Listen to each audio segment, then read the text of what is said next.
I only wanted shelter, but something beneath that old bench was waiting for me. She was 22 and homeless. No bed, no workshop, no clean coat, just a pencil stub and $1 she had kept folded inside the lining of her father's old measuring apron.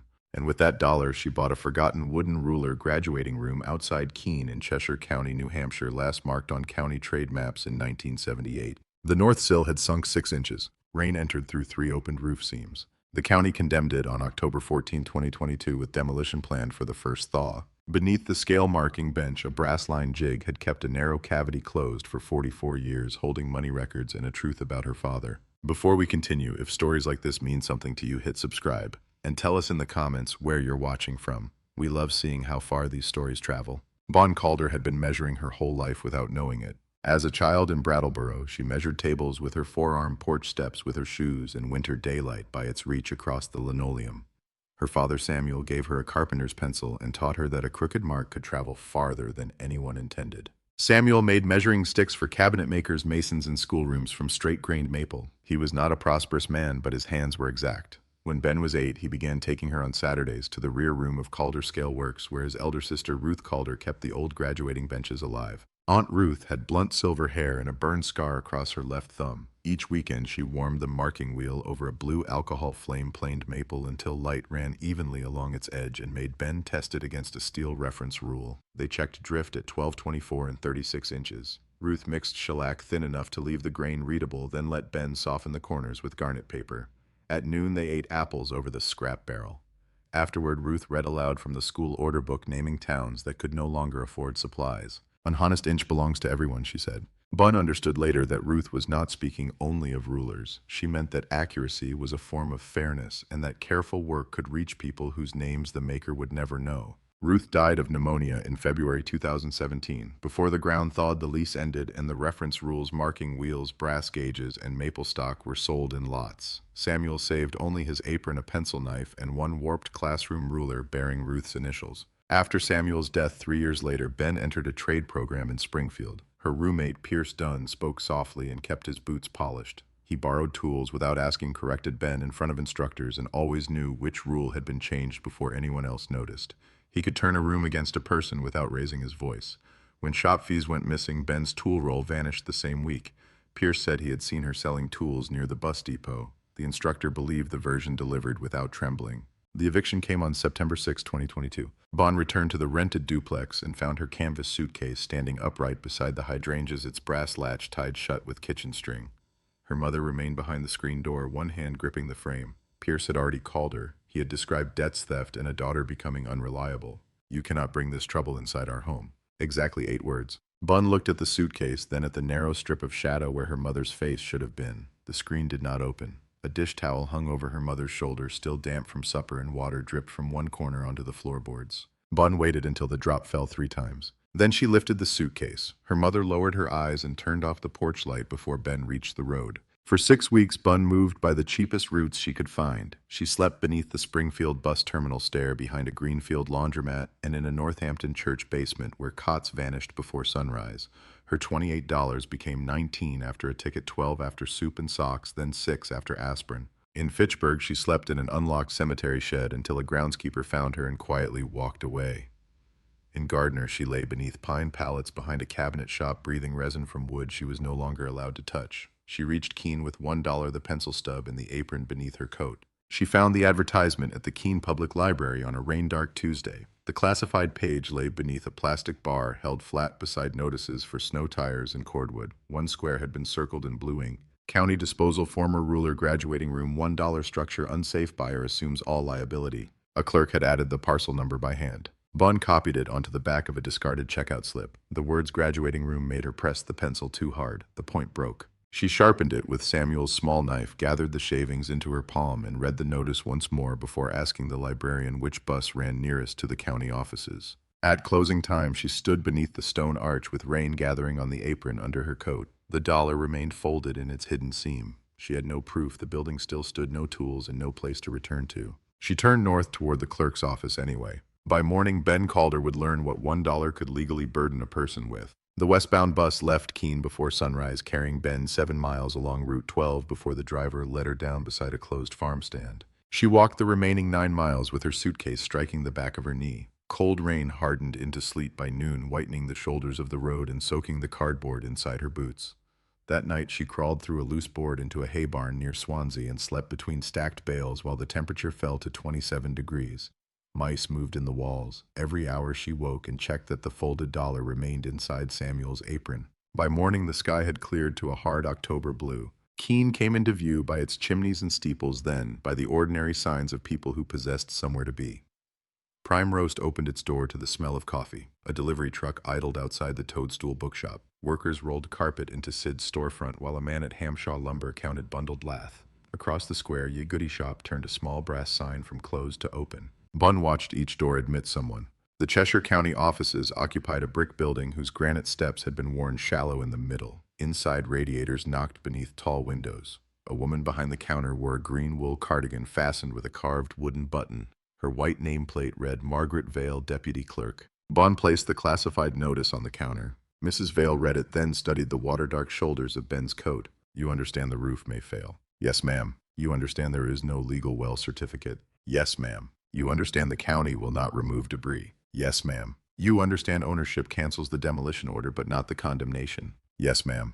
Mrs. Vale set down the notice. And you have the purchase price. Bun opened the seam in Samuel's apron and withdrew the dollar. It had been folded so long that it stood partly upright on the counter. For several seconds, the clerk did not touch it. Then she drew a deed packet from a gray drawer and turned each page toward Ben, indicating the liability clause, the unpaid assessment of $0, and the boundary description written from a survey completed in 1911. Ben signed with the pencil stub.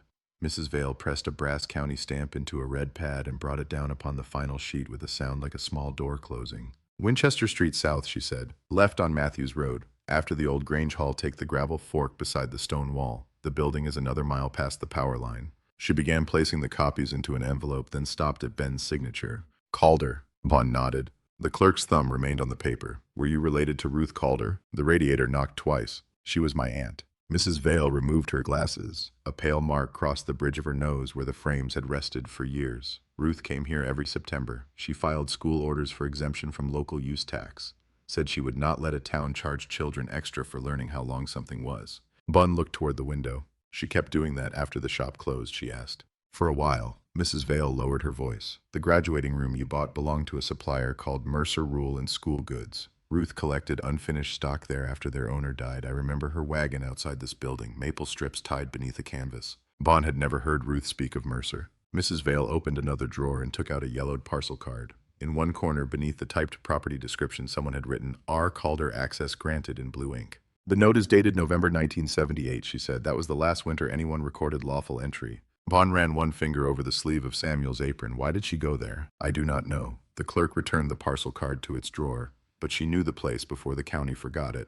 Outside, the day had warmed enough to loosen the ice along the gutters. Ben carried the deed beneath her coat and followed Winchester Street until storefront brick gave way to clapboard houses, repair garages, and fields edged with stone. On Matthews Road, an elderly man in a red cap stood beside a mailbox, while a black and white dog barked from behind his knees. You heading to the ruler place, he called. Bond stopped. The man pointed with two fingers toward a gravel lane. Keep right at the split. Left fork washes out. The dog strained forward, sniffed Ben's suitcase, then sneezed. Name's Walter Greeley, the man said. Dog's June. She doesn't trust deeds. Vaughn almost smiled. I'm Ben Calder. Walter's expression shifted at the surname, though he asked nothing more. He lifted one hand toward the lane. Walnuts marked the property. You'll see them before the roof. The trees stood in a row beyond the power line, their black limbs bare against the sky. Beneath them waited a narrow building of weathered pine boards over a fieldstone foundation about 24 feet wide and nearly 50 feet long. One end had settled toward the north, drawing the window frames out of square. Cedar shingles curled from the roof like old bark.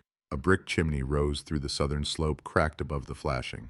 The sign remained beneath the eaves. Mercer Rule Works graduating in school scales. Most of the paint had gone gray, but the carved letters held their shape. Bun walked around this building once before approaching the door. 3 roof seams stood open. The north sill had sunk exactly as the notice claimed. A rain barrel lay split near the chimney, and goldenrod had grown through the bottom. The key from Mrs. Vale turned halfway, stopped, then yielded when Ben lifted the door by its iron latch. The front room smelled of wet pine mouse nesting and the mineral cold of stone. Her first step released a dry crack from the floorboards. Dust rose into the stripe of daylight behind her, carrying the faint bitterness of old shellac. Along one wall, warped maple rulers leaned together in bundles, their unfinished edges soft beneath her fingers. The rear room was colder. A long scale-marking bench stood beneath the north windows, its surface buried in sawdust, compacted almost to felt.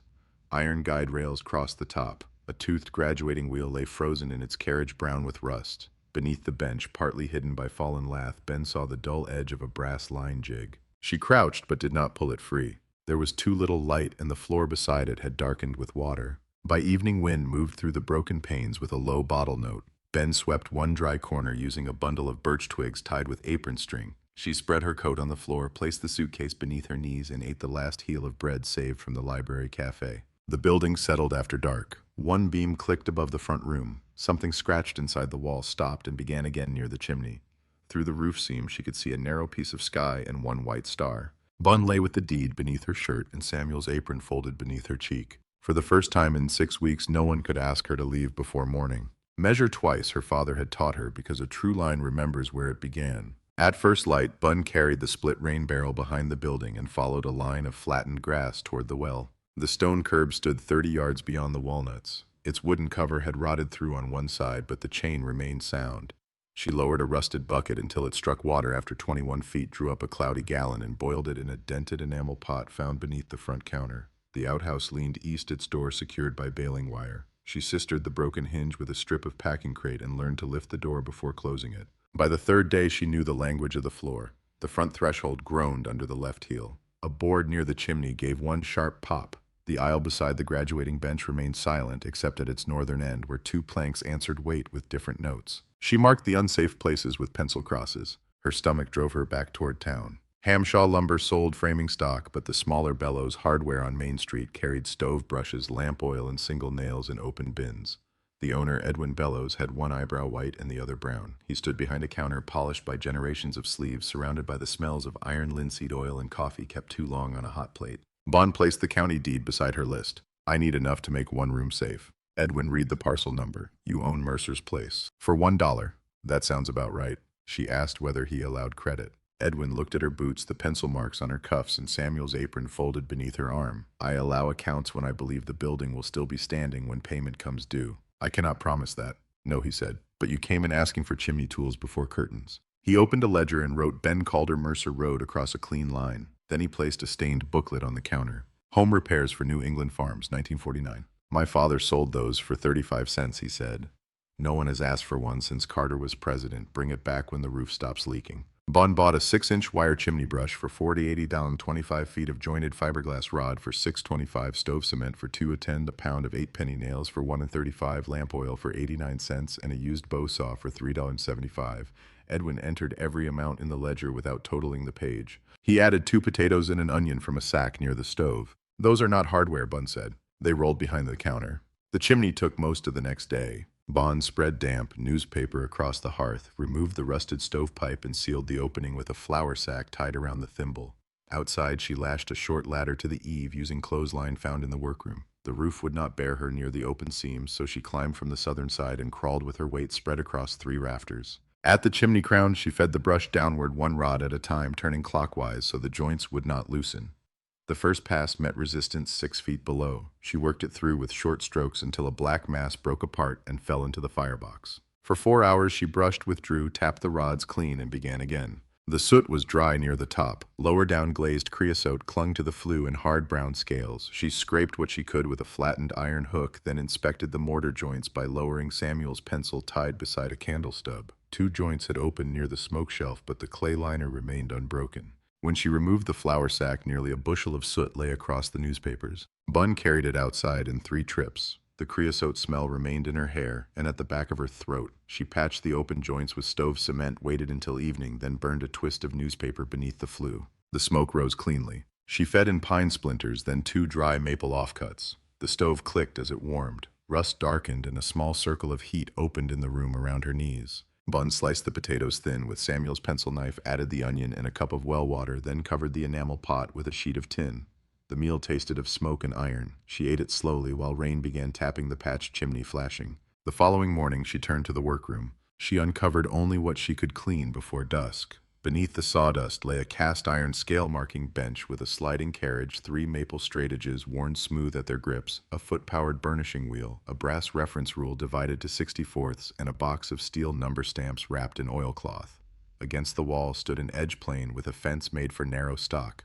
A rack held 12 graduating wheels, each cut for a different interval. The largest wheel bore Ruth Calder's initials. Bond rested both hands on the bench. The memory came through the smell of old shellac, Ruth lifting a heated wheel from the flame, testing it first on scrap, then guiding it across pale maple without stopping. Ben had been 11 and impatient. Her first line darkened at the beginning and faded near the edge. Heat evenly, Ruth had said. A mark should not reveal where your hand became afraid. Bond returned to the present when the stove shifted behind her. She lifted the wheel from its peg and found a trace of blue wool caught beneath the hub, the same shade as Ruth's winter coat.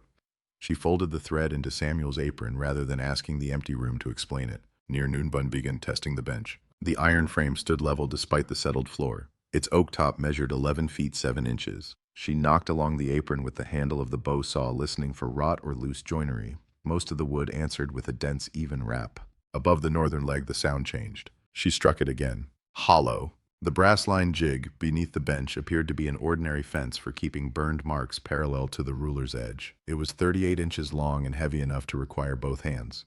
Yet when Ben loosened the frozen thumb screws with lamp oil and slid the jig forward, one end remained caught beneath the tabletop. She examined the mounting holes. The left screw had passed through the oak. The right screw had entered only half an inch, though the metal plate beneath it was nearly 2 inches thick. The weight was wrong. Bond removed the jig and placed it on the floor. Its underside held a circular cedar disc 4 inches across, fitted so neatly into the brass that sawdust had hidden its seam. She tapped the disc with her pencil knife. Wood answered behind it. She heated the blade over the stove, wiped it clean, and worked the tip around the cedar until a line of old beeswax softened. The disc turned 1/8 of an inch, stopped, then turned again. A pair of shallow finger notches appeared. Bond drew the disc free.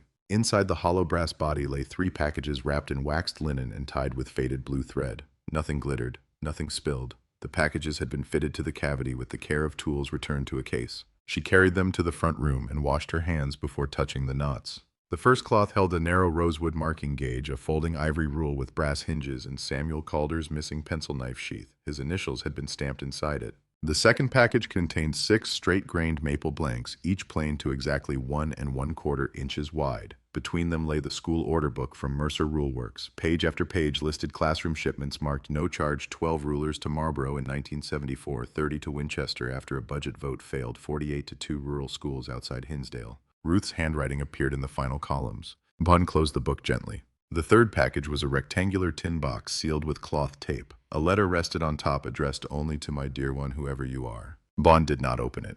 Beneath the letter were bank envelopes dated between 1969 and 1978.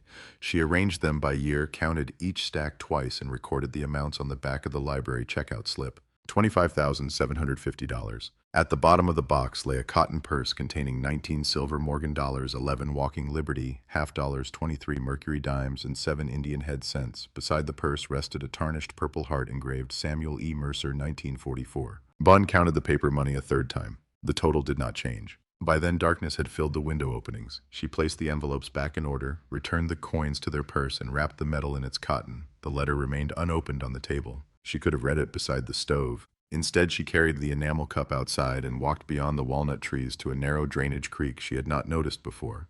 Rain had raised it over the stones. The water moved black beneath the branches, catching a strip of moon whenever the clouds opened. Bund sat on the well cover until her hands became cold. Behind her, the graduating room held its first steady fire in more than 40 years. Before her, the creek kept passing through grass roots and darkness without asking what any of them had once been called. Measure twice, her father had taught her, because a true line remembers where it began. Morning entered through the broken north windows and laid 4 pale rectangles across the workbench. Bun heated water washed the soot from her fingers and placed the unopened letter beside the enamel cup. The handwriting slanted forward with narrow loops and a squared capital R. She had seen it on exemption forms, school orders, and the labels Aunt Ruth tied around bundles of maple. The letter had not been written by Ruth, but Ruth had learned her hand from whoever had. Bun opened the paper along its softened creases. My dear one, whoever you are. If you have found this letter, then you have removed the cedar seal without breaking the brass housing. That tells me more about you than a name might. You were patient. You noticed that the weight was wrong. You understood that a fitted piece should not be forced merely because it refused you once.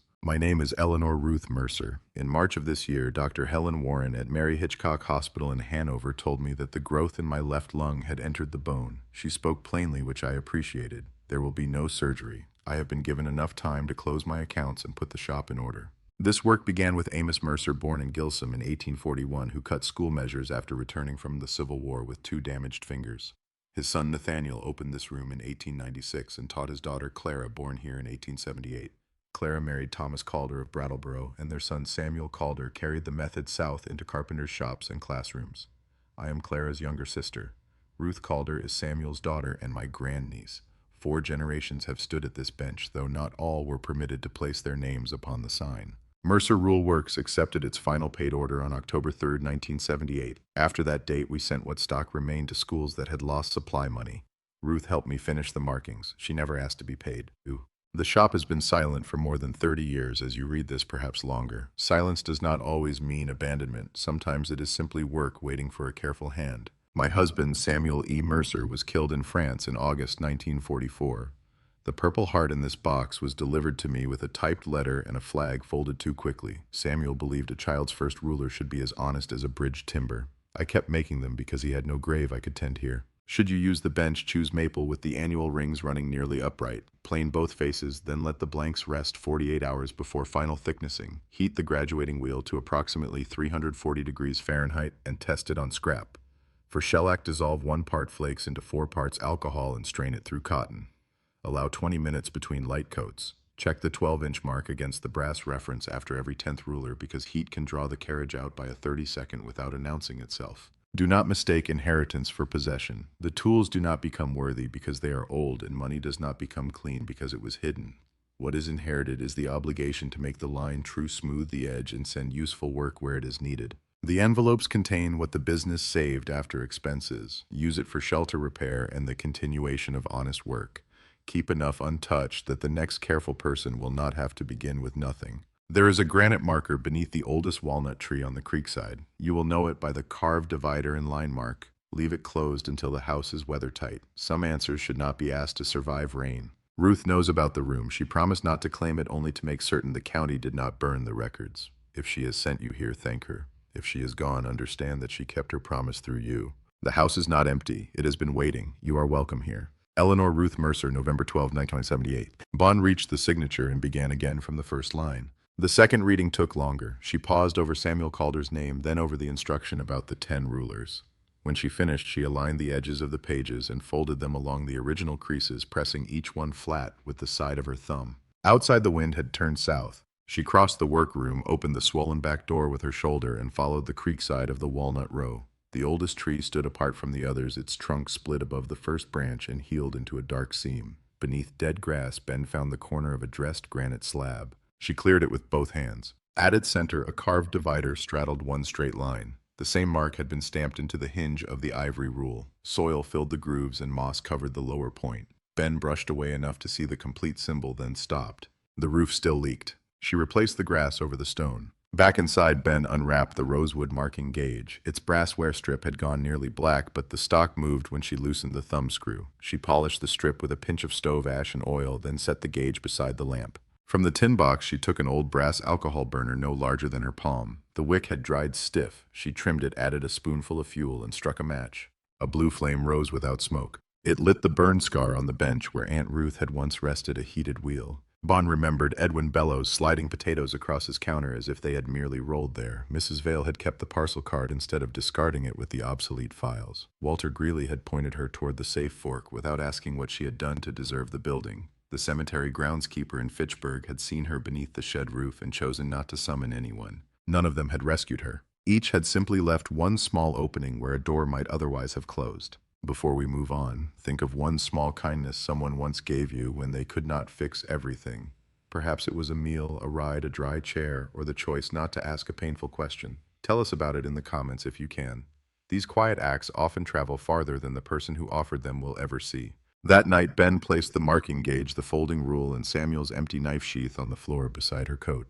The letter rested beneath the school order book, weighted at each corner so the old folds would not tear. She slept facing the workroom. The blue burner had gone dark, but its small circle of warmth remained in the brass. The first snow came on December 6 inches laid quietly over the walnut roots and the open seams in the roof. Bond read the roofing chapter in Edwin Bellows' manual 3 times.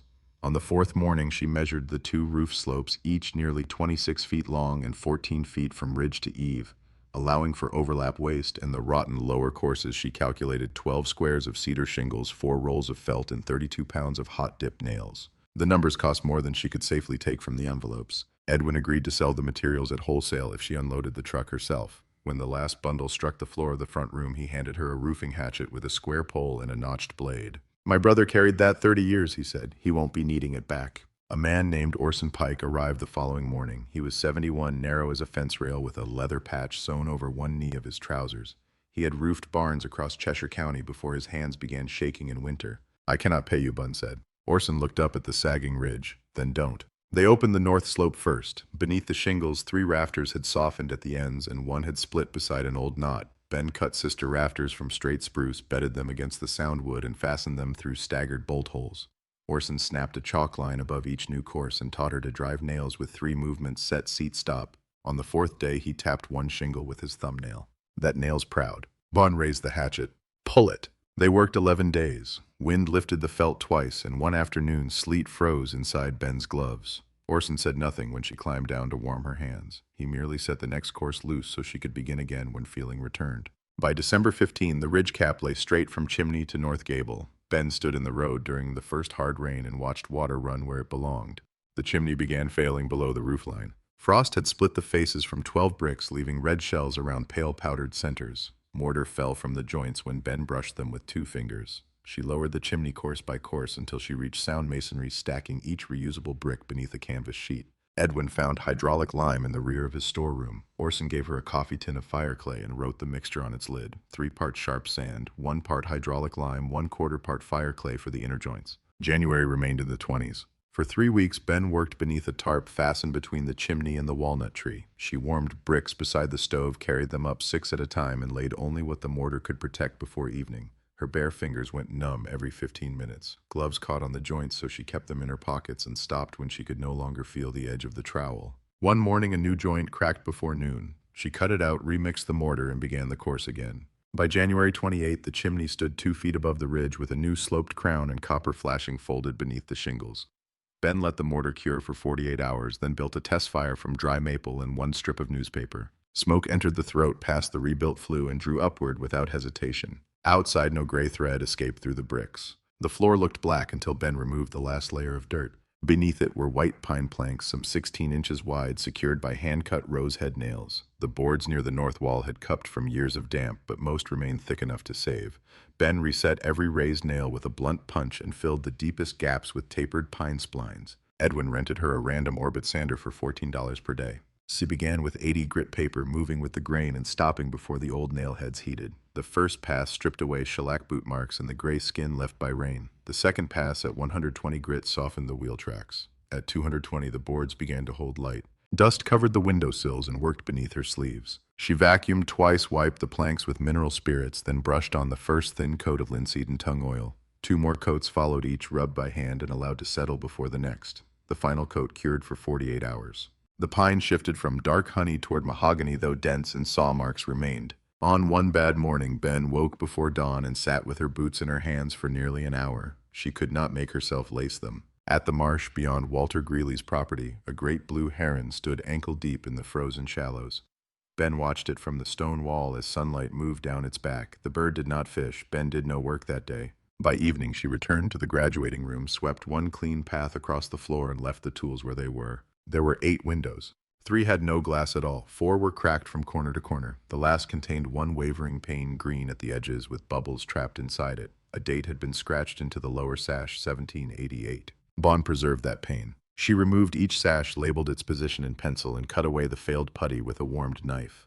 The sound glass was washed in well water and laid between folded blankets. Edwin ordered replacements for the missing panes, slightly uneven rather than machine perfect, so the windows would not look newly imposed upon the room. Bun rolled DAP 33 glazing putty between her palms, pressed a thin bedding line into each rabbet, seated the glass without forcing it, and drove glazing points every 8 inches. She shaped the outer bevel with 1 continuous pull of the putty knife, keeping the edge below the sight line from inside. The sash cords had rotted inside the weight pockets. She replaced them with 1/4-inch cotton cord, feeding each length over the pulley and tying a figure-8 knot through the counterweight eye. The first knot slipped, the second held. By the 7th window, her hands knew the sequence without pause. On the final afternoon, Ben lifted the restored 1788 sash into its opening. The old pane bent the world slightly, making the walnut trunks appear to lean toward one another. A chickadee landed on the nearest branch. It turned its black-capped head toward the room, tapped once at the bark, and remained there while Ben set the last chord into its groove. She lowered the sash. It moved evenly and stopped wherever she placed it. Behind the loose wall sections, Ben found hand-split oak lath carrying the gray remains of horsehair plaster. Her first patch near the chimney sagged before evening. The second dried too quickly and opened around the edges. The third remained flat for 2 days, then fell intact onto the floor while she slept. Edwin brought an old paper bag from his barn. Inside was clean horsehair his father had saved from a furniture shop. Bun mixed fresh lime plaster, working the hair through it until the strands separated. She pressed a scored scratch coat between the lath and combed horizontal keys into its face. Over that went a 3/8-inch brown coat leveled with a cedar straight edge and left to cure for 72 hours. The finished coat was 1/8 of an inch thin, enough to follow the wall's old movement rather than disguise it. When the final surface had firmed beneath her thumb, she looked at the 3 pale repairs beside the chimney. These patches will hold another 100 years. She did not say it aloud. Doris Kemp, who ran the cafe near the square, began leaving paper bags on Ben's doorstep every Thursday. Doris wore her copper-colored hair in a knot pierced by 2 knitting needles. The bags held bread ends, bruised apple soup in sealed jars, and once a square of gingerbread wrapped in waxed paper. Bun carried the empty jars back and offered money. Doris pushed the coins across the counter with one floury finger. In candles when the shop reopens. The following Saturday, a red Schwinn appeared beneath the walnuts. Its rider was Caleb Greeley, Walter's 16-year-old grandson, all elbows and wind-reddened ears. He had brought a splitting maul across the handlebars and used it to break down the maple limbs Ben had dragged from the creek bank. When she offered him $2, Caleb shook his head without looking up. "My mother said, about your grandfather." Bun waited, but the boy drove the maul into another round and did not explain what his mother had said. Reverend Boyd passed each morning on his walk toward town. He had a white mustache that gathered frost and a habit of carrying one glove in his bare hand. He never entered unless invited. He tipped his hat at the open windows, the stacked bricks, or Ben on the roof. One February morning, when the new plaster had cracked around a nail hole and Ben stood staring at it with the trowel hanging at her side, he paused beside the road. "Steady hands, sufficient light." Then he touched 2 fingers to his hat and continued walking. Bond postponed the cellar until February 11. The wooden steps had rotted at their lower ends, so she descended by placing her feet along the stone wall. Beneath the debris lay a 12 by 15-foot fieldstone floor reached by 7 granite steps. The cellar smelled of iron-wet earth, and apples long vanished. At the center rested a dressed granite slab bearing the divider and line mark described in Eleanor's letter. Bun swept the edges, but did not lift it. Under the 3rd step, her broom struck wood. A small oak box had been wedged behind the riser, protected by a sheet of lead. Inside lay a brass key whose bow had been shaped like a divider opened across a straight line. Beneath it was a tintype dated 1903. A young woman stood outside the graduating room with one hand resting on the marking bench carried into the summer light. Her hair was pinned high. A carpenter's pencil crossed the breast pocket of her apron. The face was Ben's face, made older by another century. On the back, written in faded brown ink, were the words, "Clara Mercer, daughter of Nathaniel Mercer, age 25, summer of 1903. Bun carried the key and tintype upstairs. She set Clara's picture beside the school order book. The key remained on the mantel. She did not know what it opened. Snow withdrew from the field in narrow islands, exposing bent grass, walnut shells, and the tools Ben had forgotten beneath drifts. The creek grew loud with meltwater. By April, green catkins hung from the walnut branches and tapped softly against the restored panes. Bun did not begin making rulers that spring. She had repaired a building, but the old craft required another kind of patience. She chose 1 silver dime from the cotton purse and spent it with Edwin's careful accounting on alcohol shellac flakes and 3 lengths of clear maple. She cut the wood into small samples and practiced heating the graduating wheel until each mark held the same depth from beginning to end. Most pieces went into the stove. A few remained straight. The house was patient, so was she. 2 winters later, in December 2024, Bun completed the first ruler she was willing to keep. The maple had rested above the workroom rafters for 8 months. She planed it to 1/8 of an inch, jointed the edge against the brass reference, and allowed it to settle another 2 days before cutting its final length. At the alcohol flame, she warmed the graduating wheel and tested it on scrap. The first impression was pale. The second burned too deep. On the third, each 1/4-inch line entered the grain evenly. Bun guided the carriage across the ruler without hurrying. She checked the 12-inch point, then the 24. Neither had drifted. The finished rule was 36 inches long with softened edges, blackened numbers, and 3 light coats of shellac. On the back, she stamped only Mercer-Calder, Keene, NH, no charge. She placed it beside Eleanor's letter and let it remain there overnight. The graduating room had changed without losing its age. The white pine floor held dark scars beneath its oil. Restored sashes admitted winter light across the iron bench. Plaster followed the wall's slight bends. The stove drew cleanly, and the ruler racks once again carried straight maple instead of nests and fallen lath. Nothing matched perfectly. Everything worked. That January, Ben returned to the oldest walnut tree with the brass key. The granite marker beneath the roots was not a lid as she had assumed. When she cleared the moss from its northern edge, she found a small brass plate set vertically into the trunk's oldest healed seam. The plate bore the divider and line mark and a keyhole almost hidden beneath green corrosion. The key turned once. A narrow walnut panel released from the trunk. Inside, protected by waxed canvas and a fitted copper box, lay a folded 48-star American flag. Beneath it was a note dated September 19, 1944, written by Clara Mercer after the War Department confirmed that her son-in-law Samuel had been killed in France. Clara had written that Eleanor could place the flag in a parlor and permit grief to gather dust upon it or hide it inside the living walnut where rainbirds and seasons would pass without ceremony. She chose the tree because Samuel had helped plant it as a boy. At the bottom, Clara added one instruction. When someone opens this, let the flag see daylight, then fold it again. Some things are honored by being carried forward, not displayed forever. Bun stood beneath the bare branches with the flag open across both arms. Winter sun reached the blue field through the limbs.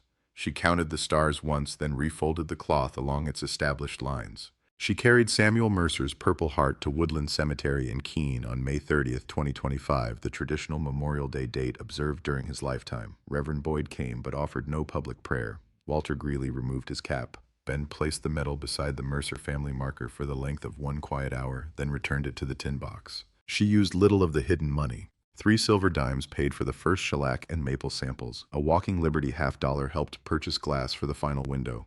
1 Morgan dollar was exchanged when the well pump failed during the second winter. Edwin recorded each coin in the old hardware ledger, though its face value had little relation to what the supplies cost. The bank envelopes remained sealed in a cedar-lined compartment Ben built beneath the repaired marking bench. With them, she placed a copy of Eleanor's letter, the school order book, and a page of her own accounts. Across the compartment lid, she burned 4 words. For the next one. The shop reopened without an announcement. Doris pinned an index card to the cafe corkboard. Wooden school rulers, hand-graduated, limited orders, asked Doris. No price appeared. The first request came from a teacher in Gilsum who needed 6 rules for a classroom measuring table. Another came from a cabinet maker whose father had owned a Mercer scale. By spring, the mailing list held 43 names written in Ben's hand on the unused pages of the old order book. She accepted no more work than the maple weather and bench allowed. Some orders waited months. No one complained. Caleb returned in June carrying a pine board wrapped in an old bedsheet. He was taller now, and the red Schwinn had been replaced by a truck that coughed after he shut it off. He uncovered a hand-carved sign. The original Mercer lettering ran across the first line. Beneath it, smaller but cut in the same patient hand, Caleb had added, "And daughters." Bond traced the last S. "There were daughters before me," she said. Caleb placed 2 screws on the sill. "That's what my mother said." They mounted the board below the old sign without removing the weathered one. Caleb held the ladder while Ben drove the screws. When they stepped back, the newer pine looked too bright against the building. "It'll gray," Caleb said. Bond nodded. "Everything honest does." That autumn, she began a letter. She used Eleanor's folded pages to judge the size, chose thick paper from the Toadstool bookshop, and wrote at the workbench after the final fire had settled to coals. "My dear one, whoever you are." Bond described the roof, the chimney, the warped floor that had become level enough, and the rulers she had burned too dark before learning to keep the wheel moving. She recorded the names of Edwin, Doris, Caleb, Walter, Mrs. Vale, and Reverend Boyd because small kindnesses should not become anonymous merely with age. She explained where the remaining money waited. She did not describe Pierce Dunn. His name belonged to a closed door, and the letter concerned what had remained open. Near midnight, Ben carried the completed page to the brass-lined jig. Before placing it inside, she checked the graduating carriage against the reference rule, though no order waited on the bench. The 12-inch line was true. Measure twice, her father had taught her, because a true line remembers where it began. She slid the cedar disc into its fitted groove and sealed the seam with beeswax warmed over the blue flame. Outside snow had begun falling through the walnut branches. Ben crossed the workroom, lowered the lamp, and left one finished school ruler on the front counter for the teacher expected in the morning. The wooden ruler graduating room waits. It has always waited. At the county offices, Mrs. Vale had retired, but the dollar remained in the rear drawer of her old desk. She had clipped it to the original deed receipt and written one sentence across the envelope. Paid in full by Ben Calder, who understood the burden. No one spent it. The wooden ruler graduating room waits. It has always waited. There is no further scripted section in the supplied structure to continue.